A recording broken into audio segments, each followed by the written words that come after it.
Olá, muito boa tarde. Neste domingo, a liturgia católica celebra o Pentecostes. Esse acontecimento é referido em vários textos da Bíblia e os que são lidos nas missas deste ano litúrgico vão agora ser analisadas no programa Eclésia, onde contamos com a presença do Padre João Lourenço, diretor da Faculdade de Teologia da Universidade Católica Portuguesa, e Juan Ambrósio, professor na mesma faculdade.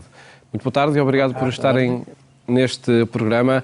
Num dia em que estamos também sintonizados com Fátima, 13 de maio, as celebrações que acontecem para essa peregrinação internacional aniversária, agora no último ano de preparação para o centenário das aparições. E antes de irmos aos textos, perguntava-vos a relevância que tem Fátima, inquestionável, para Portugal e para o mundo, e é uma relevância que ultrapassa o próprio santuário.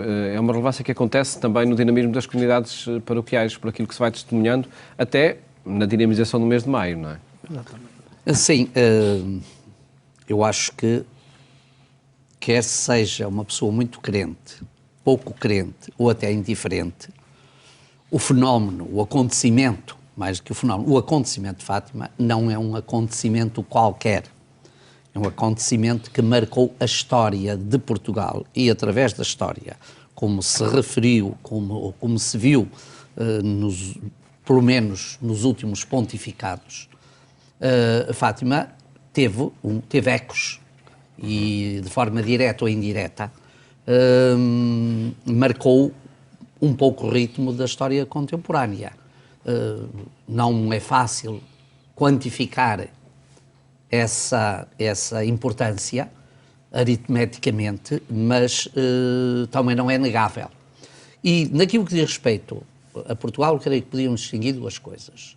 A importância central do acontecimento de Fátima na Igreja em geral, a Igreja Portuguesa. E isso tem-se visto pelas sucessivas ou diversas já peregrinações da imagem de Nossa Senhora de Fátima, um pouco por toda a parte, as multidões que atrai, os ecos que deixa, as oportunidades que constitui para as comunidades se reunirem. Esse é certamente um acontecimento também marcante. Mas depois, para além disso, há até várias dimensões sociais que às vezes os agentes políticos não gostam de ver ou gostam de fazer de conta, porque Portugal é de facto um país de faz de conta, e confunde-se separação com ignorância.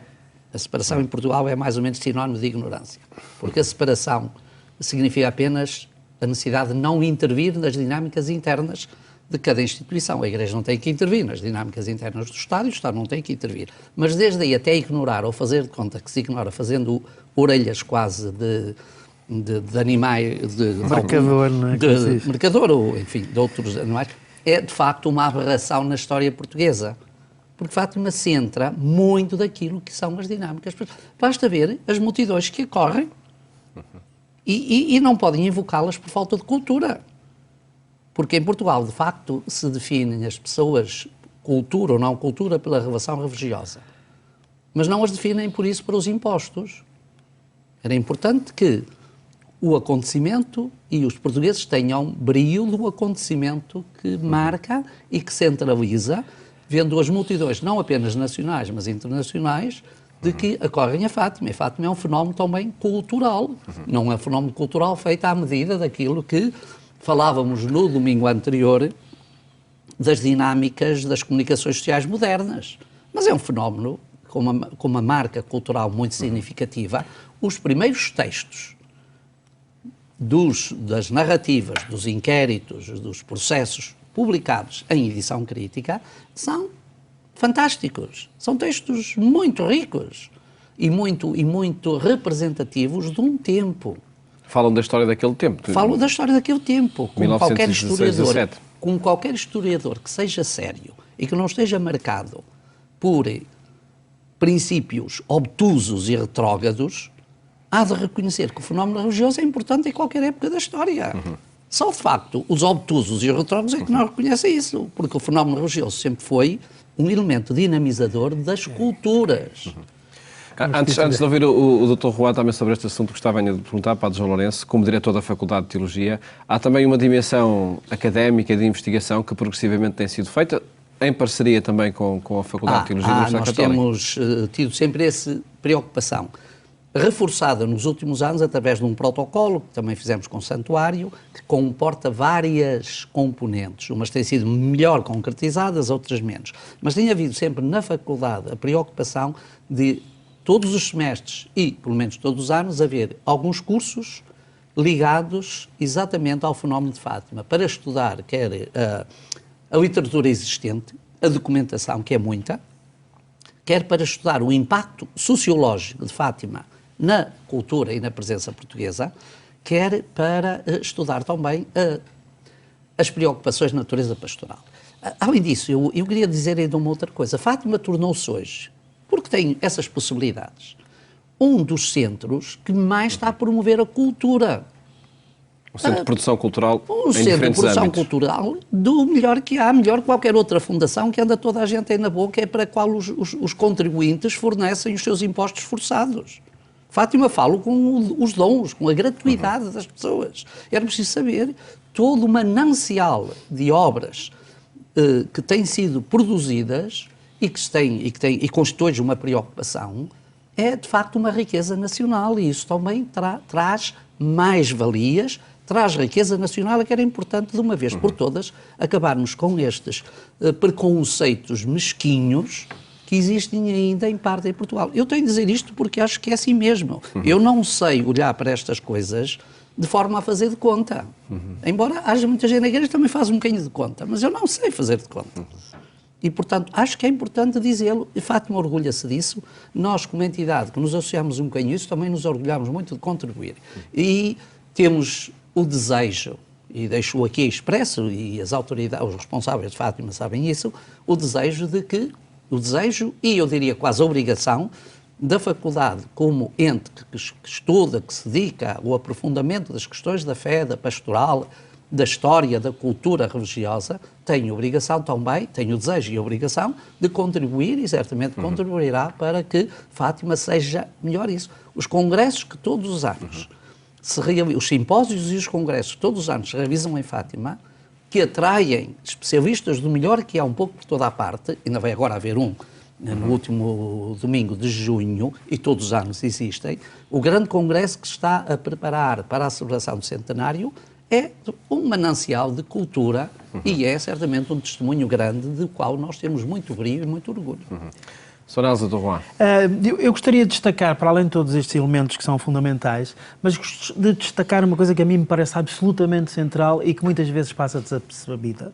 O acontecimento de Fátima é essencialmente o acontecimento da revelação de Deus, em que Deus diz: eu não desisto de vocês. E por isso aparece aqui, aparece ali, e se revela, e se faz notar, e se faz presença, não porque ele não esteja ausente, mas se faz notar essa presença. E Fátima é claramente essa realidade. Quer dizer, muitas vezes nós sublinhamos a dimensão do pecado, da reconciliação, mas por detrás dessas dimensões o que está verdadeiramente é isto, é Deus a dizer à humanidade: eu não desisto de vocês. E, portanto, de todas as maneiras e feitios, farei notar a minha presença, dizendo que o meu coração está desejoso de acolher esta humanidade e a levar à plenitude com que eu a sonhei. E essa é a mensagem que Nossa Senhora traz, não é? Às vezes, depois, como digo, nós muitas vezes ficamos mais ligados a uma certa dimensão que pode ter alguma negatividade, no sentido das rupturas, mas essas rupturas são sinalizadas para não ficar na ruptura, mas para mostrar o que é o horizonte, que é a reconciliação, esta aposta decidida de Deus de que nunca desiste da humanidade. E é isso que faz com que também nunca terminem de chegar a Fátima muitos peregrinos. Exatamente, porque aquela é a porta, é a sensação do acolhimento. Ali estão em casa, não é? E essa casa quem é? É o mistério de Deus, que é uma casa para toda a gente. Temos que passar aos textos da Bíblia que são lidos na missa deste domingo, de forma mais breve, por certo. Vamos, antes de analisar o texto do Evangelho, ouvir esse texto que é lido nas missas deste domingo. Na tarde daquele dia, o primeiro da semana, estando fechadas as portas da casa onde os discípulos se encontravam, com medo dos judeus, veio Jesus, apresentou-se no meio deles e disse-lhes: "A paz esteja convosco." Dito isto, mostrou-lhes as mãos e o lado. Os discípulos ficaram cheios de alegria ao verem o Senhor. Jesus disse-lhes de novo: "A paz esteja convosco. Assim como o Pai me enviou, também eu vos envio a vós." Dito isto, soprou sobre eles e disse-lhes: "Recebei o Espírito Santo. Àqueles a quem perdoardes os pecados, ser-lhes-ão perdoados. E àqueles a quem os retiverdes, ser-lhes-ão retidos." Padre João Lourenço, o que é que inicia com este relato da descida do Espírito Santo? A que dinamismo se inicia para os crentes? Antes de mais, eu queria dizer de uma forma muito sumária, muito breve, que este texto, no fundo, tem no Evangelho de São João uma dimensão de plenitude e de envio, como no texto de São Lucas, na festa da Ascensão.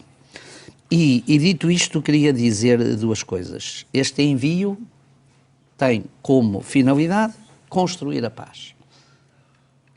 Tornar-nos, e construir a paz não é apenas, eu diria que esta paz é o shalom bíblico. O shalom bíblico é aquela dimensão vivencial profunda de comunhão. Não é apenas a falta e a ausência de barulho ou de sons de guerra. Implica o perdão de que fala o texto? Exatamente, implica o perdão e a reconciliação, não é? Fica toda esta dimensão importante, creio eu, e isso obtém-se também por esta reconciliação e este perdão que se partilha. Que é fundamental para a paz. Pois, que é fundamental para a paz e que é fruto do dom do Espírito de Deus. Claro.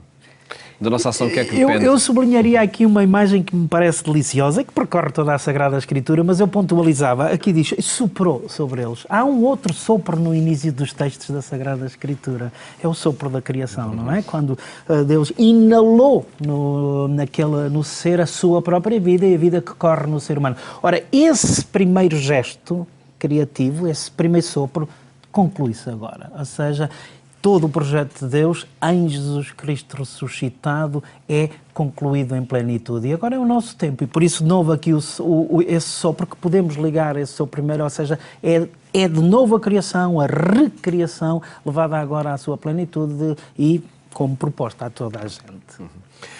Passamos ao texto da primeira leitura, do livro dos Atos dos Apóstolos, no segundo capítulo, onde se refere também a este acontecimento, Padre João Lourenço, se calhar com mais alguns elementos para chegar a essa certeza de que todos ficaram cheios do Espírito Santo e começaram a falar outras línguas.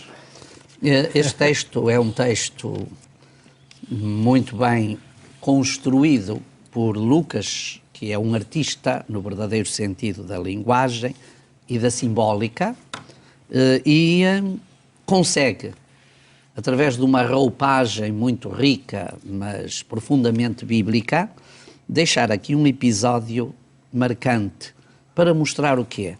Mostrar que a centralidade do Evangelho que é colocada em Cristo passa agora aqui para a centralidade que é colocada na Igreja, na comunidade dos apóstolos, através do Espírito. Portanto, temos aqui um momento fundador, um momento novo. E esse momento tem todos os traços, todas as marcas. Isto é bonito em São Lucas, porque Lucas não era um judeu, mas ele conhecia, ou aqueles que estavam à sua volta na comunidade conheciam, ele foi buscar todos estes traços àquilo que é um momento fundador do Antigo Testamento, do judaísmo, que é o Sinai, que é o dom da lei. É à volta da lei que o povo de Israel se recria, se faz povo, se faz entidade, se faz presença crente no mundo, se faz projeto religioso. É à volta do dom do Espírito que agora o cristianismo se faz também a realidade universal. Depois vemos, uma das perspectivas é exatamente esta da universalidade. A universalidade que está depois presente pela citação das comunidades no mundo antigo conhecido, mais ou menos conhecido, naturalmente desde Roma até à zona da Ásia Menor, à zona da África, era um mundo acessível à época, não é? Todos os sinais que aqui também são apresentados como aqueles que constituem o contexto, o ambiente do dom do Espírito, são os mesmos que no Sinai são o dom da lei. Portanto, temos aqui de facto que Cristo, o Espírito Santo, é a nova lei para a Igreja. É o princípio unificador da Igreja. É o dinamismo motivador da Igreja, como era para o judaísmo a lei e as suas, e no fundo tudo aquilo que à volta dela se gerava, não é? Como em tudo na vida, nós procuramos muitas vezes a razão de ser de. É verdade. E temos, no caso, a razão de ser, enfim, do dinamismo cristão, crente, da nossa fé, aqui, o Espírito Santo. Exatamente. O problema é que não o podemos identificar imediatamente. Quem é este Espírito? O Espírito ressuscitado, ou se quisermos, o Espírito que unia o Pai ao Filho e o Filho ao Pai, o Espírito da comunhão. E este Espírito que é enviado, que é nos dado, ou seja, para permanecer em comunhão com Deus, é este Espírito do ressuscitado que permite que cada um de nós seja contemporâneo dele e que seja a mesma obra e que permita a universalidade. E que está desenhada essa universalidade, essa proposta universal, de uma maneira que me parece quase que deliciosa, com este pequenino pormenor que diz aqui o texto: como é possível que cada um de nós o ouça na nossa língua, o compreenda? Aqui é claramente o indicativo, ou seja, o cristianismo é uma proposta que pode ser acolhida por todas as culturas, por todas as línguas. Ou seja, não precisamos de abandonar o que é a nossa cultura, o que é a nossa identidade cultural, nacional, étnica, para podermos ser cristãos. Porque o cristianismo é uma proposta que pode ser dita, vivida em todas as culturas. E por causa disto, ele é um desafio a todas as culturas. Ou seja, porque podíamos dizer assim, então ele dilui-se. Não, ele é potenciador das culturas. Podendo ser dita e vivida em todas as culturas, ele interpela essas culturas para que sejam sempre promotoras da dignidade humana, promotoras da condição humana, porque esse é o projeto de Deus. Foi por causa disso que o Filho viveu e morreu, para promover a dignidade humana. E parecem considerações já alinhadas com o texto da segunda leitura. Exatamente, que aparece aqui a questão da unidade e da diversidade. Onde na Epístola de São Paulo aos Coríntios vemos essa afirmação: todos nós fomos batizados num só Espírito para constituirmos um só corpo. Claro está. Que diversidade e unidade se fala aqui neste texto? Olha, quando eu olho para este texto, que é um texto difícil, da carta aos Coríntios, porque o pensamento de Paulo é profundo e Paulo é um homem que não trabalha só os textos, trabalha o pensamento, trabalha as raízes da sua fé veterotestamentária e é eu diria, além de um teólogo, é um exegeta da linguagem do Antigo Testamento. Mas a mim o que me parece, ao olhar para este texto, é que São Paulo quer mostrar aos Coríntios, e aqui o Juan já disse alguns aspectos desses, que de facto a fé é unificadora de pluralidades. Que aqui, na Igreja, há uma unidade, que é a unidade do Espírito, que permite esta pluralidade, esta diversidade. Contrapondo-se, e para mim isto é importante, Paulo entendeu isto, contrapondo-se àquilo que era o monolitismo judaico. O judaísmo era, e principalmente ao tempo de Paulo, e na sequência, e no seguimento do tempo de Paulo, o judaísmo fechou-se e tornou-se monolítico. A lei era o seu centro e dali não havia possibilidade de sair, nem de romper, nem de admitir a alteridade, nem de admitir o outro, nem de admitir a diferença. Tudo estava ali centrado. Paulo vem dizer, não, há de facto em nós um princípio unificador, mas a pluralidade está exatamente, constituímos um só corpo, mas podemos ser gregos, podemos ser judeus, podemos ser homens livres, podemos ser escravos, está todos têm de facto acesso a esta dom de salvação que se vive na Igreja, enquanto ela é depositária deste Espírito que Deus lhe confiou. E é por ele que, de facto, chegamos a esta comunhão. Portanto, é um texto interpelarmos a uma comunhão profunda em Cristo para irradiar esta universalidade e esta presença viva no mundo. Nos dias de hoje este problema coloca-se de igual forma? De igual forma e porventura até de uma maneira ainda mais difícil intensa. aceitar a diversidade. Exatamente. Estamos sempre a falar nela, mas depois falamos dela a partir simplesmente da nossa perspectiva. E esse é um grande drama, é quando nós na nossa sociedade vivemos a identidade marcando a diferença com a identidade dos outros, em vez de viver a identidade a partir do diálogo com a identidade dos outros. Este jogo de palavras, unidade na diversidade, que vem com o próprio corpo, não é? Que é diversos membros, mas constitui uma unidade, parece-me muito interessante. Brevemente, o que é que queremos dizer com unidade? Não unanimismo, não unanimidade, sequer não todos iguais. Primeiro ponto. Segundo ponto, o que é que queremos dizer com diversidade? Não distinção total, não antagonismo, não oposição. Até podemos dizer que a unidade exige a diversidade e a diversidade implica a unidade. Ou se quisermos ainda de outro ponto, diversidade porquê? Porque distingue na unidade. E unidade porquê? Porque une na diversidade. E é este jogo um bocado tensional, como todas as realidades do cristianismo, que constituem esta universalidade do cristianismo e esta unidade, ou seja, esta comunhão que é de aqueles que têm a mesma cabeça, Jesus Cristo, que são animados pelo mesmo Espírito, mas depois vivem em todas as línguas, em todos os locais, em todas as culturas e podem, portanto, constituir esta unidade na diversidade.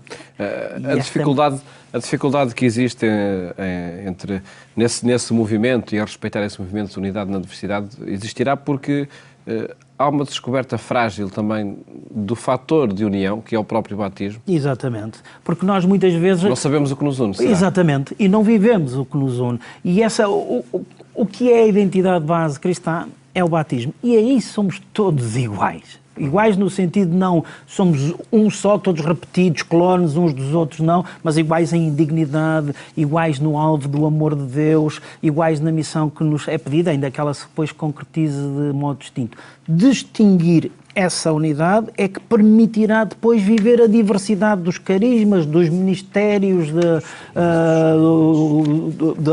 das funções que se vão desempenhando na comunidade cristã. Se nós as pensarmos por si só, se pensarmos os carismas por si só, se pensarmos os ministérios por si só, sem ser no contexto dessa unidade batismal, dessa raiz batismal, teremos enormes dificuldades depois e vivemos tensões de uns a querer mandar noutros, de uns que se acham mais importantes do que outros. Ficam esses desafios a partir dos textos da Bíblia para os dias de hoje. Muito obrigado. Muito obrigado por terem estado neste programa e mais logo siga o programa Eclésia na Antena 1 pelas 22h45. Votos de boa tarde, bom fim de semana.